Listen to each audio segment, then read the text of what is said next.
Radio de la Universidad de La Serena presenta La Teoría del ICAL Radio. Un espacio de la Oficina de Divulgación Científica de la Universidad de La Serena. Con un enfoque lúdico y accesible, el programa busca romper barreras entre la ciencia y la ciudadanía, abordando preguntas cotidianas, descubrimientos recientes y desafíos actuales desde una mirada científica.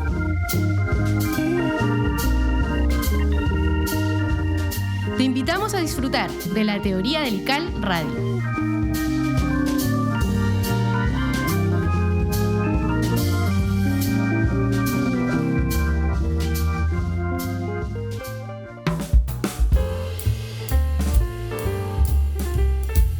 Hola a todas y todos, bienvenidos a este nuevo programa de la Teoría del ICAL Radio, aquí en la radio Universidad de La Serena 94.5. Y como siempre, con la querida compañía de mi amigo, colega, compadre, compañero de fútbol, de almorzar, del pádel, de todo, don Sergio Muñoz. ¿Cómo está, don Sergio? Muy bien, contento, feliz. ¿Contento, señor contento? Soy contento, señor contento. Una semana de receso, Licar. Sí. Se nota porque no hay nadie. Está vacío. ¿Cierto? Cero taco, no hay nadie, ¿no? Está sí. vacío Así esta universidad. Bien, relajado, tranquilo, días de descanso, para estar en familia. Exacto, para Han reflexionar. estado lindos los días también. Sí, por supuesto, han estado preciosos esta semana de receso. Aquí y en la Universidad de La Serena. Exacto, pero no me pise, maestro. Animal de radio. Oye, y cuéntame, antes de irnos de receso, ¿qué tuvimos como oficina? Mira, la semana pasada estuvimos en el Café Científico. Muy bueno. De la Universidad de La Serena. Estuvimos trabajando ahí junto al doctorado en alimentos y bioprocesos de la Universidad de La Serena, junto también a la Vicerrectoría de Investigación. Ahí, bueno, estuvo la Oficina de Divulgación y la Oficina de Innovación y Creación. Sí. Y bueno, hace un par de capítulos tuvimos también a dos invitados de la Oficina de Innovación y Creación, que fueron Harold y Samantha. Y lo interesante de este café fue mezclar el sector productivo con la academia, porque aquí en la universidad se hacen bastante investigación en alimentos, en bioprocesos, técnicas de secado, de extracción, y mezclado con el sector productivo que se interesa de estas técnicas que se trabajan aquí en los laboratorios para integrarlas en su modelo de negocio, quizá integrarlas como para internalizarlas en los procesos de cómo tratan los alimentos, ¿o no, estimado Sergio Muñoz? Claro, sí, y además vino mucha empresa, hubo alta participación ahí en la actividad, donde pudo estar compartiendo ahí el doctor Antonio Vega, estuvo con nosotros también Claudia Bernal, que estuvo en el capítulo pasado y además participó en este café y nos dio datos súper interesantes sobre colorantes, lo cual a mí me gustó bastante ese tema. Inclusive podríamos invitarla de nuevo a la radio para que nos hable de colorantes naturales que tienen potencial en el mercado, Sergio, que eso es muy importante. Hubo alta participación y nos faltó un invitado. Sí, por eso te decía, de José del Solar, es cofundador de Buyback, perdón. Así que hubo mucha empresa, alta participación del sector productivo en esta actividad, que estuvo muy entretenida, y el objetivo era poder brindar ahí un espacio de diálogo, de reflexión entre lo que nosotros hacemos acá en la academia y el sector productivo y los actores territoriales en torno a los desafíos actuales y futuros en esta área, que es súper importante para el desarrollo regional de nuestra región de Coquimbo, la región estrella. La región regional, sí. Exacto. No, me parece súper. Entonces, ya dando el puntapié inicial a este capítulo, yo creo que nos vamos a canción, y a la vuelta nuestra invitada del día de hoy, que es Marcela Robles, y la sección aclamada por chicos, chicas, jóvenes y jóvenes, que es Otra Semana en Divulgación.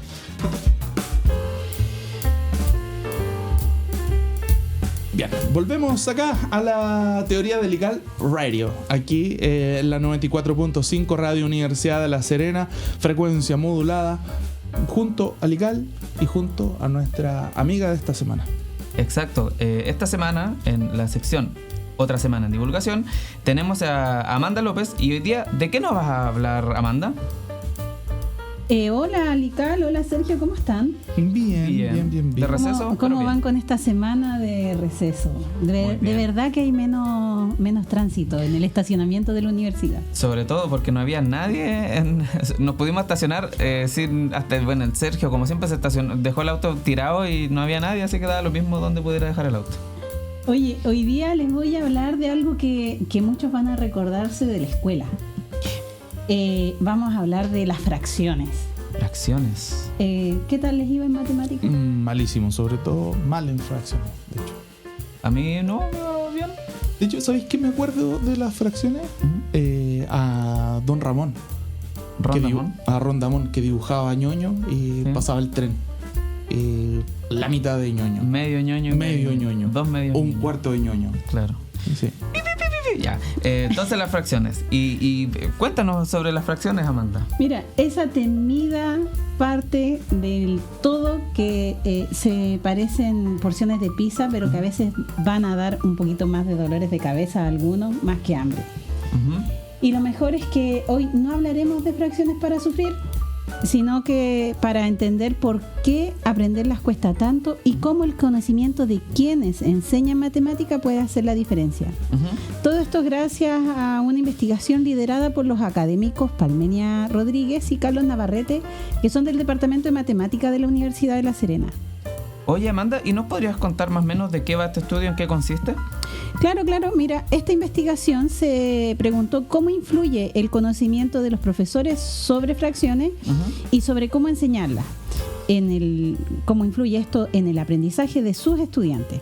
Y se centraron en algo súper importante, el cuarto básico, cuando muchos niños y niñas tienen su primer encuentro formal con las fracciones. Yo me acuerdo de Rondamón. Con las fracciones. Es lo único que puedes acotar. Sí, Don Ramón me enseñó de fracciones. Oye, ¿y cómo lo hicieron? Mira, participaron 634 estudiantes en este estudio de cuarto básico y 19 profesores y profesoras de matemática, y se aplicaron algunas pruebas estructuradas y luego se analizaron los datos usando un modelo predictivo bayesiano. Este modelo permite ver patrones y relaciones con bastante precisión. Oye, ¿y por qué tenemos siempre eso de que son un poco complicadas de entender las fracciones? Porque, claro, uno se enfrentaba a números enteros y ya, claro, ahora después están los números partidos y cosas así. Y además uno tiene, claro, el ejemplo de la torta o de la pizza que se parte en partes iguales. Si nos puedes comentar. Mira, muy buena pregunta, Lical. Las fracciones no son solo un pedacito de algo. No es como solamente partir la torta o partir la pizza, sino que tiene muchos significados distintos. Parte de un todo, división, razón, proporción, número decimal, y cada uno de esos significados necesita una forma distinta de pensar. Es como si una sola palabra tuviera 5 significados distintos. Ya, ¿viste? Ya eso ya me suena complejo. Y ahí está el punto. Si los profesores no tienen una comprensión sólida de estos distintos usos de las fracciones, se hace muy difícil enseñarlas bien. Y eso impacta directamente en cómo aprenden los estudiantes. Claro, eso es importante porque uno, para enseñar algo, primero tiene que dominarlo al revés y al derecho para después poder enseñarlo bien. Oye, ¿y qué fue lo que encontraron estos investigadores? Mira, encontraron algo bien potente. Que los estudiantes aprenden mejor cuando sus profesores tienen un mayor conocimiento tanto del contenido matemático como de su didáctica, o sea, de cómo enseñarlo. Así de directo. O sea, un profesor que domina bien las fracciones y domina la forma de cómo enseñarla, es más fácil que pueda detectar errores comunes y usar mejores ejemplos. Entonces, como siempre, el rol del docente aquí sería clave, digamos. Absolutamente. Por eso este tipo de estudio es tan relevante, porque permite tomar decisiones, por ejemplo, en la formación docente, fortalecer áreas donde sabemos que hay dificultades y así impactar de mejor manera a los estudiantes. Igual a mí siempre con este tipo de cosas me surge la duda y me intriga el hecho de, ¿y esto qué tiene que ver con la vida real? O sea, ¿para qué nos sirven en nuestra vida cotidiana las fracciones? Para todo, pues, Lical. Desde repartir una pizza entre amigos hasta entender recetas de cocina, calcular descuentos, administrar dinero o trabajar en ciencia e ingeniería. Además, saber fracciones predice el éxito en el álgebra y en las matemáticas más avanzadas. Ustedes saben que después más grande, más difícil la matemática. O sea, si no entiendes fracciones, probablemente vas a tener dificultades más adelante. Es que por eso Lical divide súper mal la cuenta. Sí, po. Yo me comí un completo una bebida, 30 lucas. Y el Sergio que se comió una parrilla, 500 pesos. Parece que lo dividió mal. Hay algo de interdisciplina. Sigamos, Amanda, por favor. Hay algo Disculpen, auditores. de trabajo interdisciplinario en esto. Muchísimo trabajo interdisciplinario. Mira, este estudio mezcla matemática, pedagogía, estadística avanzada y un análisis educativo. Y más allá del contenido, promueve una mirada crítica sobre cómo se enseña y qué podemos hacer para mejorar el sistema educativo. Perfecto, Amanda. Muchas gracias por este informe y, como siempre, la solicitud que viene de Sergio y yo para nuestros queridos auditores, si nos puede hacer un resumen para quienes están recién sintonizando el programa de hoy. Ay, me quedé pegado. Mira. Se fraccionó. Muy bien. Muy bien. Les voy a contar un poquito para los auditores que están recién integrándose. Hoy día hablamos sobre un estudio del Departamento de Matemáticas de la Universidad de La Serena, que fue realizado por los académicos Palmenia Rodríguez y Carlos Navarrete y analizó cómo influyen los conocimientos de los profesores en el aprendizaje de fracciones en estudiantes de cuarto básico. Participaron 634 estudiantes y 19 docentes y se usó la metodología cuantitativa con análisis estadístico avanzado. Uh-huh. El estudio reveló que los docentes con mayor comprensión del contenido y de la didáctica de las fracciones logran un impacto positivo y significativo en el aprendizaje de sus alumnos. Uh-huh. Las fracciones son un concepto complejo que puede tener varios significados, por lo que es clave que los profesores sepan cómo abordarlas desde los diferentes ángulos. Uh-huh. Este trabajo destaca la importancia de formar mejor a los docentes y muestra cómo una buena enseñanza inicial en fracciones abre las puertas a aprendizajes matemáticos más avanzados y además pone en valor la investigación interdisciplinaria que conecta matemática, pedagogía y el análisis educativo. Entonces podríamos decir que entender bien las fracciones no depende solo del estudiante, sino también de cuánto y de cómo sabe un profesor o profesora. Uh-huh. Así es. La enseñanza de las fracciones no solo es parte del currículum, es una puerta de entrada al pensamiento matemático profundo. Y si la abrimos bien desde el inicio, abrimos también muchas otras posibilidades futuras para los estudiantes. Muchas gracias, muy interesante y muy importante lo que nos comentas de que los profesores tienen que ponerse a la altura y tienen que, mientras más variables manejen, van a poder dar mejor ejemplo e inspirar a sus estudiantes para que estudien y aprendan esto que son las matemáticas, y esto también aplica a distintas disciplinas. Muchas gracias por este completísimo informe y recuerden que la ciencia está en el aula, en la sala de clases y de cuando aprendemos desde que somos pequeños. Bien, volvemos acá en la teoría de Lical Radio. Uh-huh. 94.5 de la frecuencia modulada. Muy bien, Sergio Muñoz. Y cuéntame, ¿cómo te pareció el bloque anterior? Bien. Pero ahora lo que nos convoca, porque tenemos una grandísima invitada, uh-huh, quien estuvo compartiendo con nosotros, la conocimos, bueno, por lo menos yo, la conocimos ahí en el Ciencia en tu Plaza, ¿te acuerdas?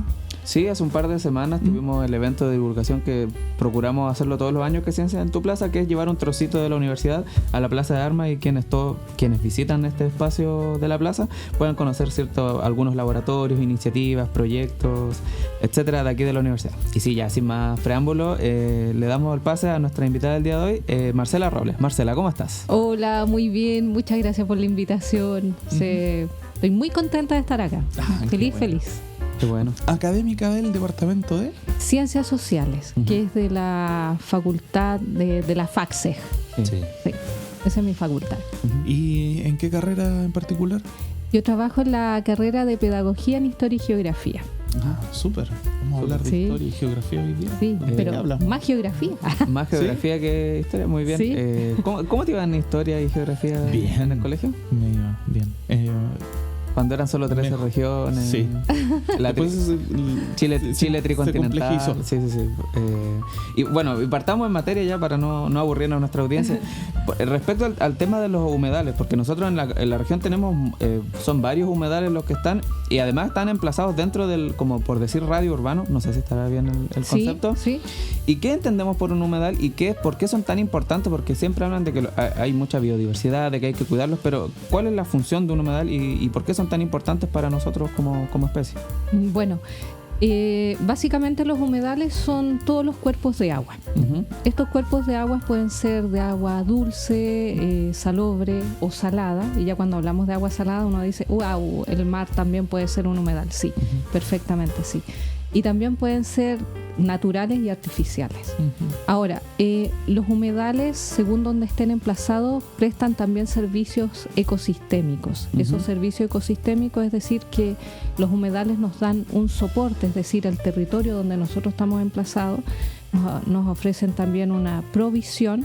Hay una regulación también, por ejemplo, de todos los gases de efecto invernadero. Uh-huh. Estos son capturadores, son secuestradores del dióxido de carbono y se transforman también en reguladores de la parte química del aire y también de la parte cultural. Nuestros antiguos pueblos, antes que comenzaran o cómo aprendían a nadar antes en los humedales.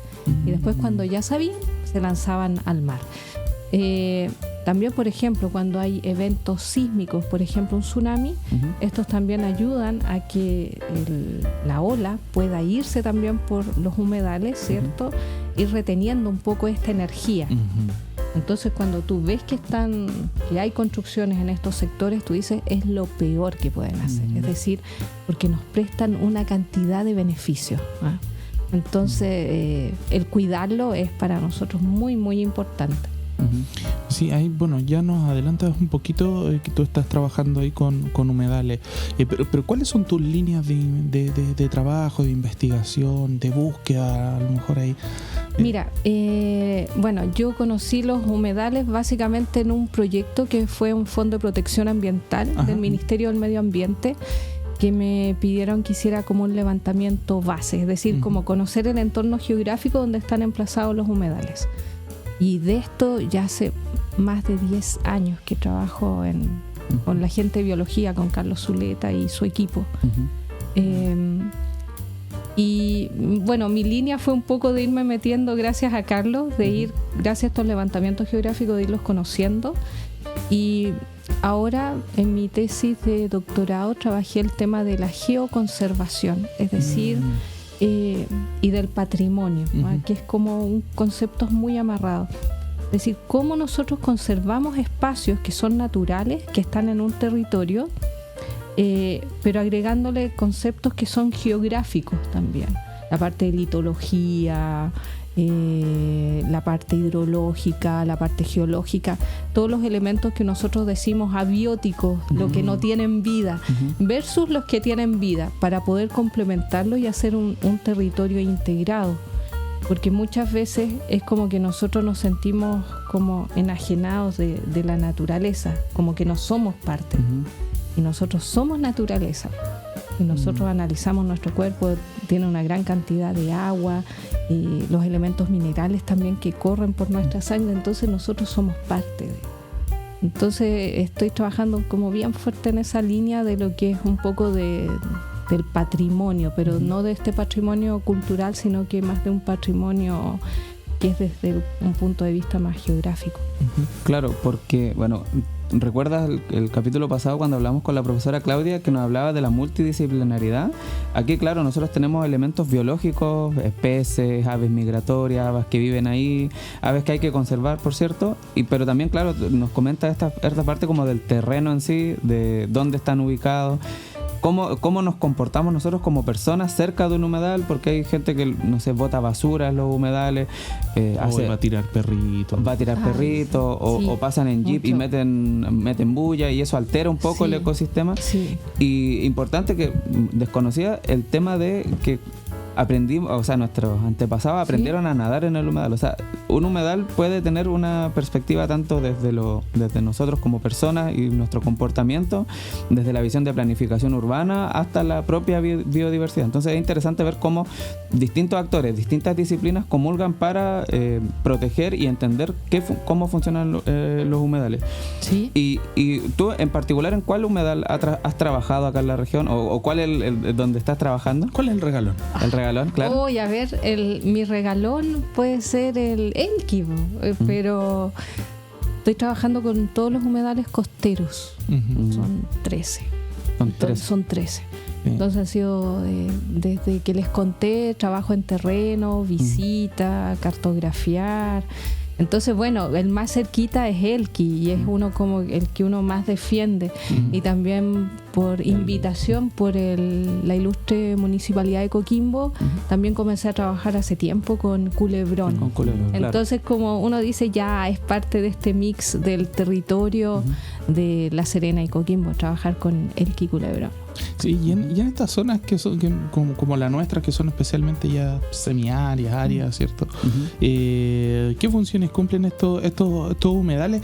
Como por ejemplo lo que tú comentabas, pues el del río Elqui, hay uno ahí en el Culebrón, uno un poquito más arriba, creo que hay uno ahí en Peñuela, ¿cierto? Sí, tienes, por ejemplo, para el lado norte tienes Laguna Saladita o Punta Teatino, y después para Punta Choros tienes La Boca. Ahí como que uno comienza para la región con los humedales.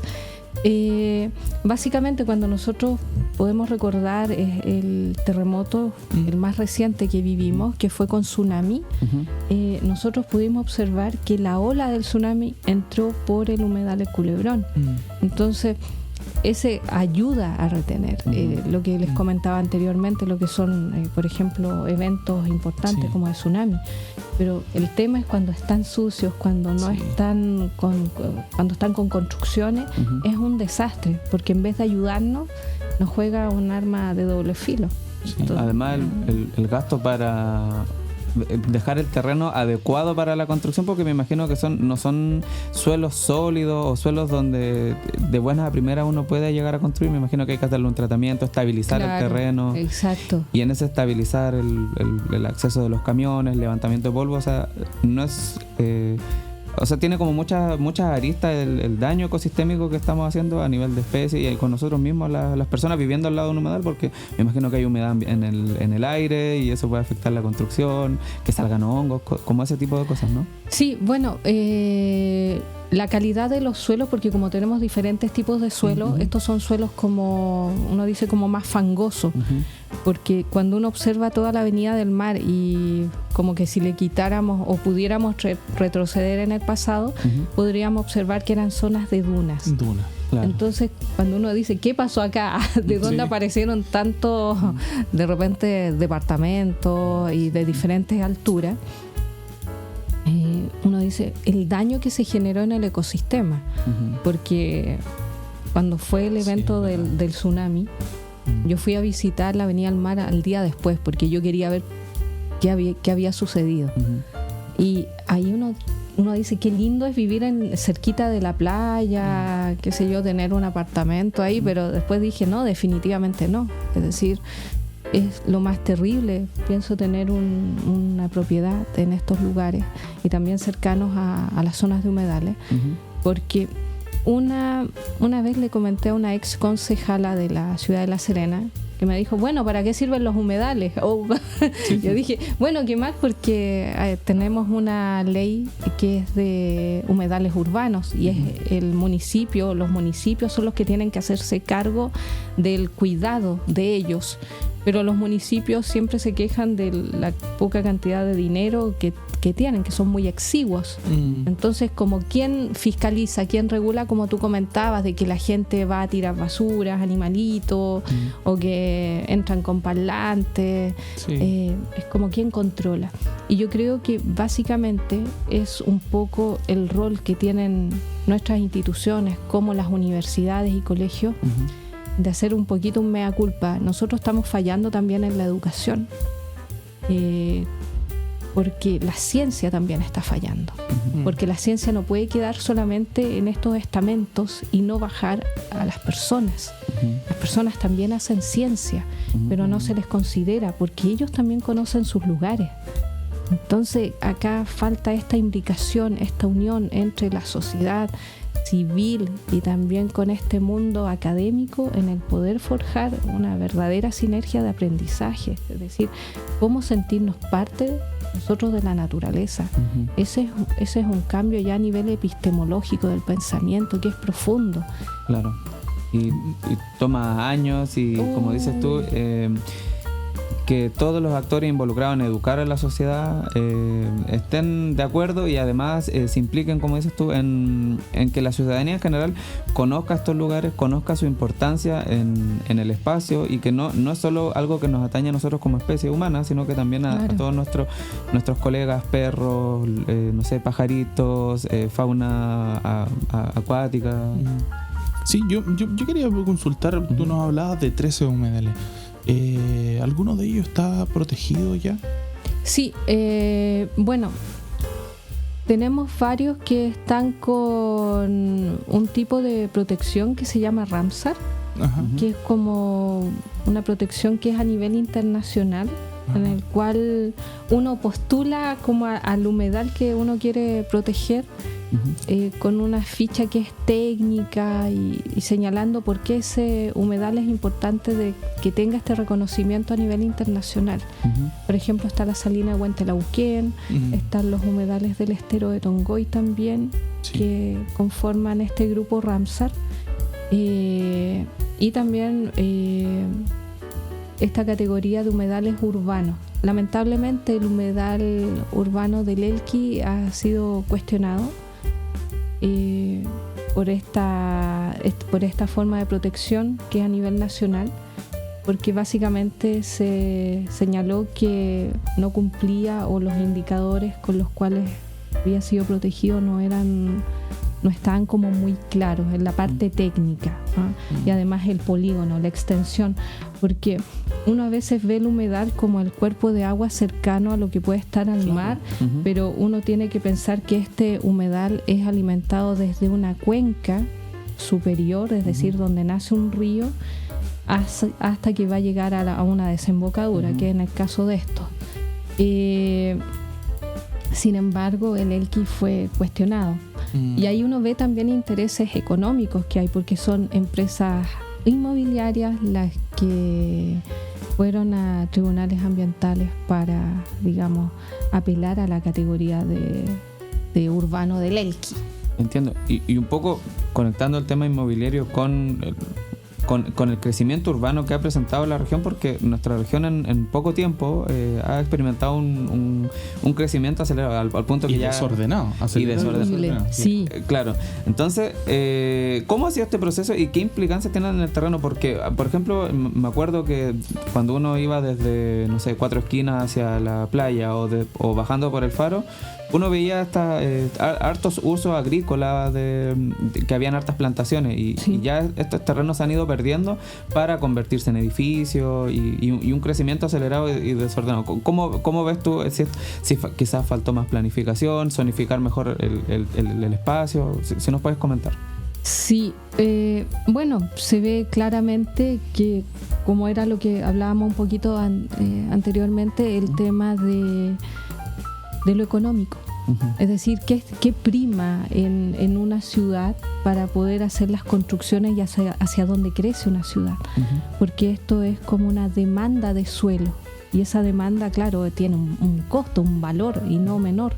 Entonces esta ciudad siempre ha sido, digamos, La Serena y Coquimbo han sido una ciudad muy interesante, esta conurbación, con el tema de sus características climáticas, ciudades tranquilas todavía.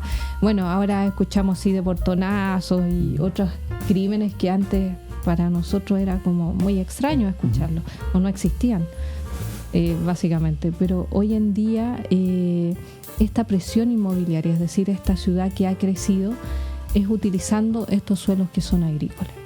Y como tú señalabas, claro, antes uno paseaba en la micro y tú veías que había una gran cantidad de lugares que eran parcelas que tenían una producción importante para el consumo de la propia, vamos a decir, de la propia ciudad y de sus alrededores. Pero a veces vemos que simplemente es pérdida de suelo, pero no sumamos o no pensamos en cuántos, por ejemplo, empleos se han perdido. Y ahí tienes que... Nosotros hicimos un cálculo que desde el año 95 hasta la fecha son como 640 empleos que se han perdido. Y eso, cuando uno dice, bueno, y esa es una persona que llegaba con dinero a su casa, eso muchas veces significa que tienes que cambiar de rubro, que ya no sigues siendo una persona, un trabajador agrícola. Muchos migran a la minería.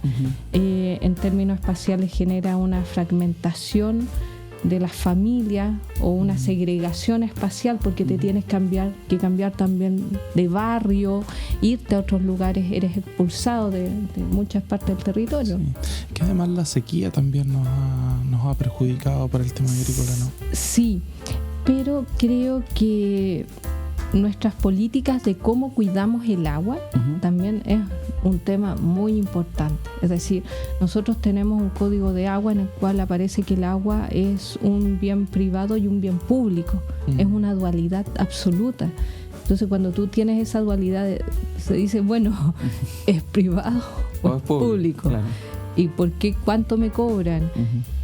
Y más aún en los temas de planificación, es poder observar, por ejemplo, nosotros que trabajamos bastante con imágenes de satélite, las últimas imágenes que hacemos, como por ejemplo del mosaico del año 95 hasta la fecha. En el año 95 nosotros veíamos el curso de agua espectacular del río Elqui, por ejemplo, y veías toda la zonificación agrícola. Pero uno dice, ¿pero por qué no cuidamos bien el agua? En China hay, por ejemplo, se han creado como sistemas en las ciudades que se llaman ciudades esponjas, en las cuales capturan el agua desde la parte de la cuenca alta, donde se junta, uno dice, la nieve. Desde ahí van capturando el agua hasta que llega, vamos a decir, hasta la parte final del recorrido que hace un río. Y por todos los sectores van cuidando y almacenando agua. Y se llaman esponjas también porque tienen series de tipos de vegetaciones que son, digamos, acordes como a conservar el agua. Y nosotros acá no tenemos esos diseños. Nosotros no diseñamos una ciudad, es como que la ciudad crece nomás. Sí, es decir, claro, ya mira, acá hay sitios, se levantan departamentos, tú ves, o casas, pero nosotros no pensamos una ciudad, no pensamos esto como una cosa armónica, claro, de cuidado, de protección, porque agua hay. El tema es cómo la utilizamos o mal utilizamos el agua. Sí, yo me acuerdo ahora, echando para atrás un poquito lo que decía Lical, de que uno iba en la micro y veía estas parcelas. Yo me acuerdo, ahí había un vecino que tenía una parcela, nos regaló un pedacito de terreno, hacíamos una canchita de fútbol ahí. Claro. Le pegábamos mal a la pelota y saltaba una papa.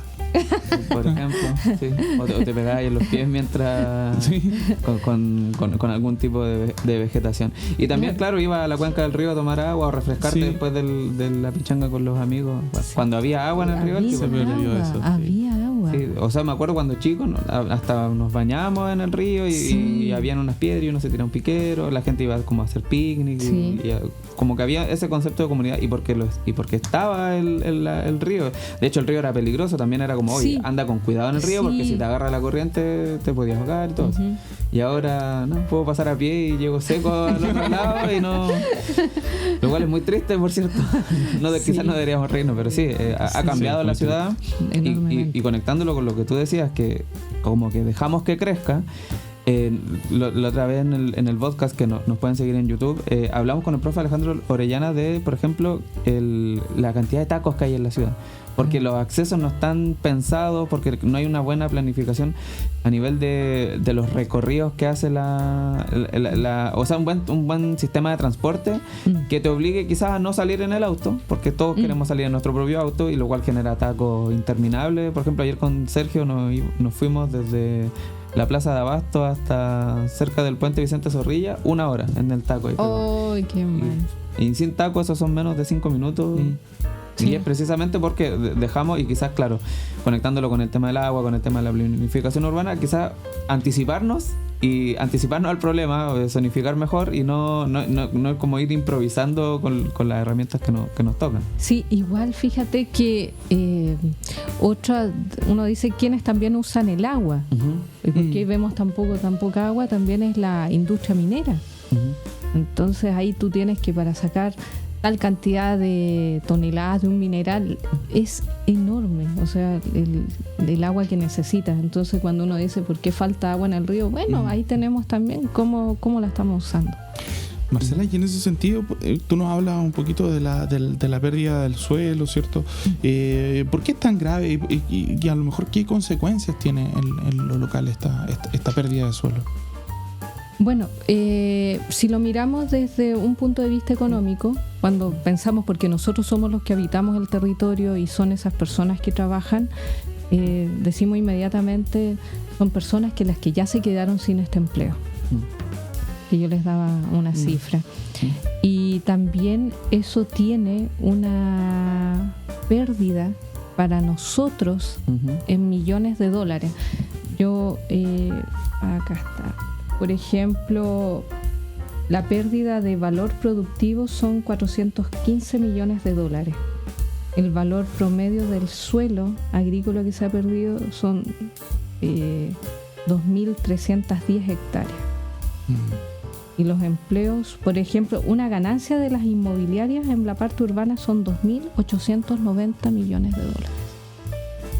Ellos ganan, claro, ellos ganan, pero cuando uno dice, bueno, y las familias tuvieron que irse, tuvieron que vender.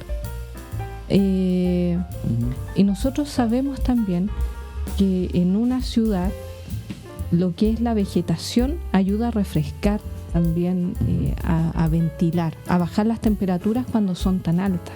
Claro. Porque cuando tú tienes tanto pavimento, el sol, el pavimento absorbe una mayor cantidad de radiación y la refleja. Entonces la temperatura sube mucho más. Como estar dentro de un sartén. Claro. Entonces cuando tú ves una ciudad y la ves tan construida y no tienes parques, áreas verdes, que respire la ciudad. No, mal. Eso nos pasó con Lical en San Juan, que casi nos freímos ahí. Pero ellos tenían avenidas llenas de árboles. Entonces yo me imagino que si la lógica de San Juan se aplica acá, allá la sensación térmica y hubiese sido mucho mayor, porque sí, por lo menos tenían las grandes avenidas, estaban cubiertas con árboles, como un franjón central de árboles que ayudaba un poco, o sea, y aún así hacía mucho calor. Y la gente desaparecía entre la una y las dos, pero como nosotros éramos demasiado nobles, nos fuimos a pasear a la 1 de la tarde con 40 grados, hermoso. Y todo estaba cerrado porque estaban en la siesta. Hermoso. Es como aire caliente que te tiran en la cara. Claro, y eso es lo que pasa en las ciudades en Chile, es decir, cuando tú piensas en un confort climático, piensas que las temperaturas que son idóneas, adecuadas para las personas, es decir, de tener un frescor, que exista una ventilación, una reducción de temperatura. Y acá uno ve, por ejemplo, dentro de las ciudades, ve segregación espacial, es decir, los barrios de clase alta en Chile tienen una mayor cobertura vegetal versus las casas de personas que reciben menos ingresos. Es decir, es como una selva de cemento, uno dice. Exacto. Las personas tienen esas famosas plazoletas de bolsillo. Exacto, de hecho pasa harto, o sea, es muy notorio ese cambio, visualmente se nota bastante. Y bueno, aquí también en pauta tenemos el tema de la geoconservación. Si nos podrían explicar un poco qué es el concepto de geoconservación y por qué deberíamos quizás hablar más de ello en nuestra región o que esté en boca de todo este concepto. Bueno, básicamente porque si nosotros en Chile pensamos que tenemos que cumplir dentro de los objetivos de desarrollo sostenibles, los ODS, claro que es importante cuidar el patrimonio, es decir, ¿y qué vamos a cuidar y cómo lo vamos a cuidar? Entonces, cuando nosotros observamos el espacio y vemos que existen lugares que tienen ciertas características, por ejemplo, en este caso puede ser un humedal u otro espacio más que cumple con beneficios para las personas como de soporte, provisión, regulación, la parte cultural, uno dice, estos espacios también hay que protegerlos y cuidarlos. Es decir, tomarlos para que las personas puedan disfrutar de ellos, pero también pensando que tienen que conservarlos para las futuras generaciones. No es como para ahora nomás, sino que pensar siempre en políticas de conservación que sean de largo plazo, de largo aliento, pero no como crear un parque por crear un parque, porque eso en realidad no tiene sentido. Eso es hacerlo como para el Excel, así como hacerle clic cumplido. Claro, pero un checklist nada más. No tiene como una razón de ser. Cuando las inmobiliarias ponen 20% de áreas verdes y son puros pedacitos así chiquititos. Y piedrita, eso es como lo máximo. Secos. Sí, claro, mira, en lugares áridos como el nuestro, claro, está bien para aprovechar mejor el tema del agua, del regadío. Pero hay especies también que son endémicas, hay una cantidad de cactáceas enorme que perfectamente se pueden ir colocando y ir sacando tal vez árboles que tengan un mayor consumo de agua. Claro, o sea, de hecho, con gente vinculada a la biología que han estado aquí en el programa, hablan de la evolución. Y estas especies que son cactáceas, que están adaptadas a las zonas áridas y semiáridas, han tomado años de evolución para ser eficientes en el consumo energético de agua. Y si traemos otra que consume más, es como que esa agua que la está chupando esta especie se la está quitando a otra, y ahí se empiezan a hacer estos desbalanceos. Y quizás, claro, son plantas que quizás son más bonitas, pero forma y función, o sea, tener una planta que sea eficiente en el gasto hídrico, y además que como son endémicas de acá, también me imagino deben tener un tema cultural que nuestros ancestros la tenían en sus patios, o que eran parte de la vegetación local. Sí, básicamente es todo lo que nos rodea. Nosotros hemos hecho introducción de muchas especies vegetales en los lugares, pero obviamente no considerando el tipo de suelo, la cantidad de agua que necesitan. Por ejemplo, para mí es muy curioso ver palmeras. Sí. Es como, que somos Miami. Es como muy Miami, pero nosotros por nuestras condiciones no podemos ser Miami porque no hay agua para eso. Entonces es como raro, se ve bonito. Sí. Las avenidas, claro. Se ve bien. Iquique igual tienen las Miami sudamericana. Claro, se ve estético, pero es como curioso. Es como eucalipto, también es rarísimo porque consumen una gran cantidad de agua. Pero es tan rico el eucalipto. Sí, es rico el olor. Tengo ahí, tengo un corazón dividido. Es que, ¿sabes que por tu cara veo que tenés tu patio lleno de palmeras y sacaste plátanos orientales? Y sacaste todos los cactus y plátano oriental, los San Pedro y todo. Y paltos y todo. Claro. Sí, los paltos igual. Pero no, pues Sergio, por eso aquí tenemos a la profesora Marcela Robles. Para quienes nos están sintonizando, la 94.5, Radio Universidad de La Serena, pueden aprender estos conceptos y no seguir el ejemplo de Sergio, que es plantar puras especies de introducción. Marcela, como para ir cerrando este entretenido capítulo, tenemos aquí en pauta que tú has trabajado con estaciones meteorológicas comunitarias en distintos barrios. La atención. Es que dejamos lo mejor para el final. Y además que esto como es en distintos barrios, me imagino que tiene un alto componente de comunidad, de pertinencia territorial. Entonces, si nos puedes contar un poco de qué va esta iniciativa, y para quienes nos están escuchando puedan aprender un poco y conocer esto. Bueno, fue básicamente por una invitación de unos colegas de la Universidad de Chile, del Departamento de Geografía, que comenzaron a hacer instalaciones de estaciones meteorológicas en diferentes lugares. Pero uno pensaba en esta conurbación La Serena de Coquimbo, de poder tener información de las diferentes terrazas que la conforman, pero también en términos espaciales de poder tener datos también a nivel socioeconómico. Perfecto. Entonces, bueno, comenzó esto siendo una campaña muy con los ayudantes que participaron, Bueno, voy a nombrar a los ayudantes. Pero por supuesto. Claro, gracias. A Inti, a Michelle y Tomás, los cuales ahí comenzaron, Joaquín y Christopher también estaban, que comenzaron ahí un poco en sus casas. Yo igual tengo estación en mi casa, en la casa de los papás, ahí como buscando a todos los amigos, ahí colegas también acá que fueron muy amables, ex estudiantes. Mira, así es que hicimos cubrimos muy bien La Serena y Coquimbo, con estaciones que van desde las compañías hasta la parte alta de Coquimbo. O sea, y lo más entretenido es que tú tienes una pantallita LED en la cual te va señalando los datos. O sea, tenemos que tener internet en las casas. Perfecto. Entonces ahí te va dando los datos, por ejemplo, desde la temperatura interior, que es muy bueno saber cuántos grados de temperatura hay en tu casa. Atento, claro. La interior, la exterior, humedad, precipitación, dirección del viento, radiación, tiempo real. Bueno, y eso se conectó después a unas estaciones de Meteorred. Pero nosotros en los teléfonos, por ejemplo, si queremos ver la estación de Luna que está en la herradura, tú te metes ahí y puedes ver cuántos grados de temperatura hay en la parte interior y exterior. Y eso a nosotros nos ha servido, por ejemplo, eso es ciencia ciudadana. Sí, claro. Porque nosotros involucramos a las personas, haciéndose partícipe. Al principio era como, hoy andaban todos así como entretenidos mirando la aplicación, la temperatura. El viento sopla. Claro, sí, más o menos. Y también para nosotros poder generar información, los primeros boletines reales para nuestros barrios, con información verídica. No digo que la de la tele sea falsa, pero algo que es muy cercano a nosotros, nuestro barrio, con cuántos grados de temperatura está.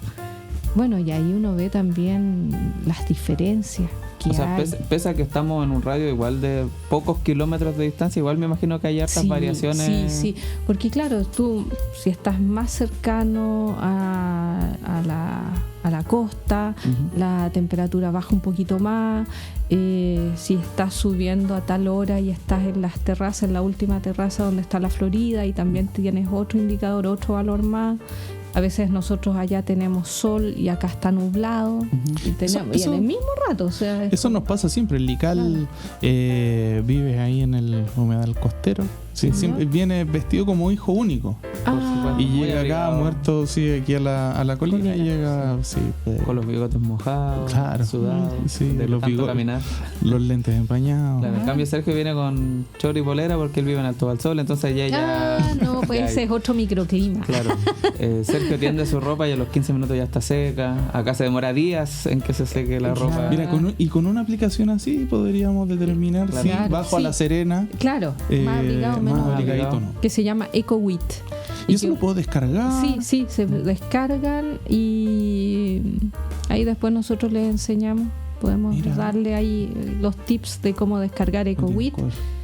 Y gratis, totalmente gratis. Si la puede deletrear para quien nos está escuchando, Eco, W-I-T-T. EcoWit. Perfecto, lo voy a anotar ahora mismo. Sí. Para descargarla y achuntarle a saber con qué ropa tengo que venir vestido, si tengo que lavar ropa. Yo creo que es muy bueno porque y ahí uno se da cuenta de cómo cambia uno dice el tiempo, el clima, que las personas creen que es lo mismo y no es lo mismo. Sí, mira cómo cambia el tiempo. Claro. Queremos cambiar el tiempo, quizás los físicos se enojarían. Sergio, si ¿tienes alguna pregunta? Como para ir cerrando. Sí, yo agradecer a Marcela. Estamos con Marcela Robles, académica del Departamento de Ciencias Sociales de la Universidad de La Serena, quien nos habló sobre los humedales, la importancia de sus cuidados, de su relevancia, ¿cierto?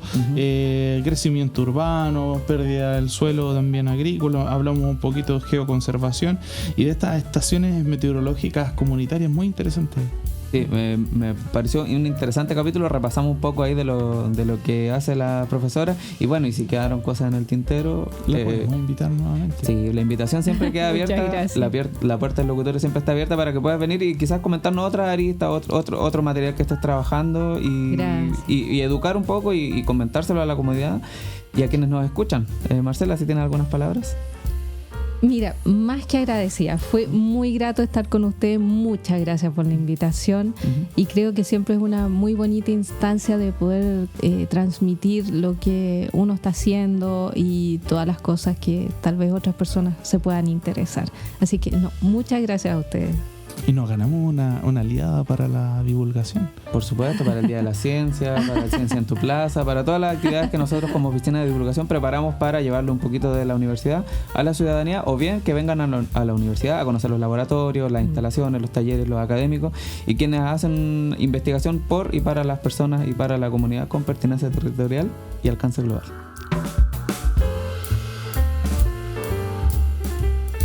Volvemos de esta canción de YouTube. Sergio, por desgracia, se nos acaba el programa del día de hoy, pero con la esperanza de que la próxima semana vamos a tener un nuevo capítulo de La Teoría de Lical.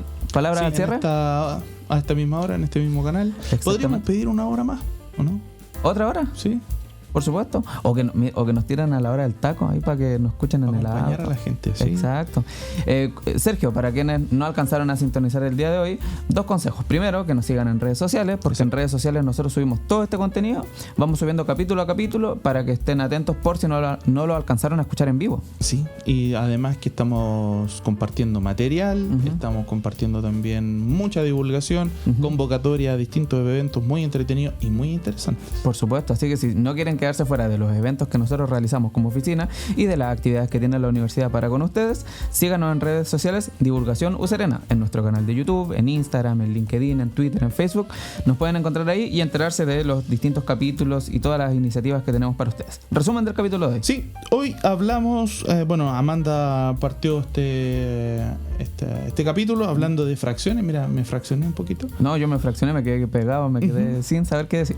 Sí, hablamos sobre fracciones. Bueno, después hablamos después de esa pausa musical, hablamos con Marcela Robles, académica del Departamento de Ciencias Sociales. Hablamos ahí un poquito de humedales, crecimiento urbano, geoconservación, estaciones meteorológicas comunitarias. Exacto. Entretenido capítulo, Lica. Como siempre, un entretenido capítulo, una agradable conversación de ciencia de acá de la Universidad de La Serena, y la compartimos con quienes nos escuchan para que puedan aprender un poquito. Si se llevan un concepto, una idea o algún saber, nosotros estamos más que contentos con eso, porque es nuestra función como la Oficina de Divulgación de la Ciencia y la Tecnología de aquí, de la Universidad de La Serena. Hoy Lical, Sergio Amanda en los micrófonos, Jaime ahí en los controles. Muchas gracias. Los dejamos invitados para una próxima ocasión, la próxima semana, próximo miércoles, a esta hora, a misma hora, mismo canal. Exactamente. Que tengan una buena jornada, un buen retorno a casa, una rica oncecita, y que estén muy bien, y nos vemos en el próximo capítulo de La Teoría de Lical. Chao, chao. Chao, chao.